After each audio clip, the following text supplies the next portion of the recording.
My name is Paul Parks, and the master that I chose was John Coltrane. I chose Coltrane because I'm a huge fan of his work.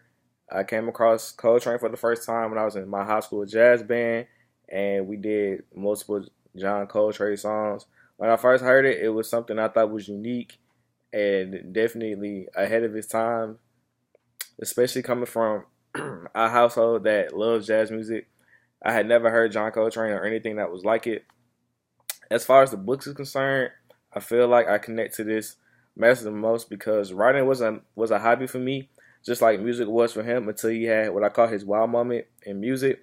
Mine was hearing Andre 3000 rap for the first time, while his was hearing Charlie Parker play for the first time.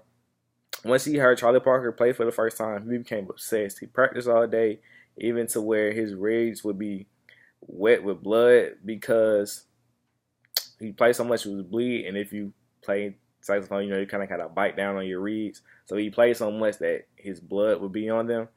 For me, once I heard Andre 3000 rap for the first time, I just constantly wrote all day, every day until I felt like so I could become better at what I did. Also, it relates to me because he created his own sound that was totally unique to him, and that's what I strive to do with my own music.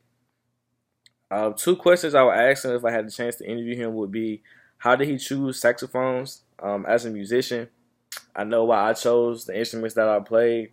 I just had an interest in them, and I felt like I could be successful at those instruments if I continue to practice and work at it.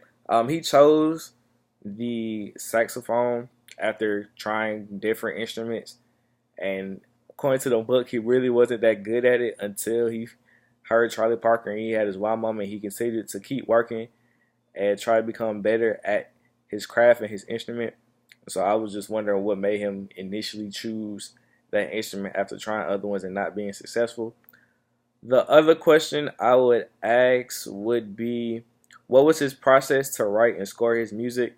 As a producer, and all the producers and songwriters that I've met in my life, we all kind of vary in what our process is and how we come up with certain things. So just as a writer and as a producer, it's kind of be interests me just to get his vantage point and find out how he came up with the beautiful music that he made. The two daily realities that I feel like would pitfall me the most would be conformism and self obsessiveness.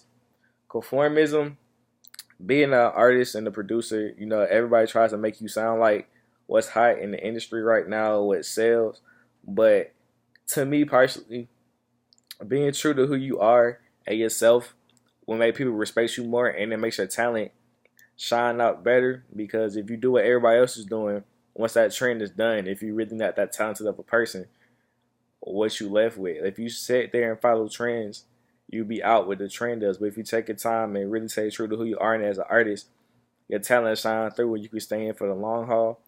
Self obsessiveness, also once you achieve a certain level of success in the industry, whether as an artist, producer, as an actor, as I want to be, people will tell you how great you are and how wonderful you are and how you don't need anybody else. You just need to be your own, and that you basically are hot stuff. And sometimes it can be really hard to not fall into that and believe everything that people are telling you, even if it's not might not be 100% the truth. So I feel like if you stay away from the yes man and people telling you what you want to hear and keep people around you that really do care about you and want you to succeed, and you stay humble and stay grounded and always remember, as I say, always remember that hungry little boy that always wanted to do music. I feel like you be more successful in the long run. You can network better. People will want to work with you. People will want to be around you, and you can have continued success in the industry.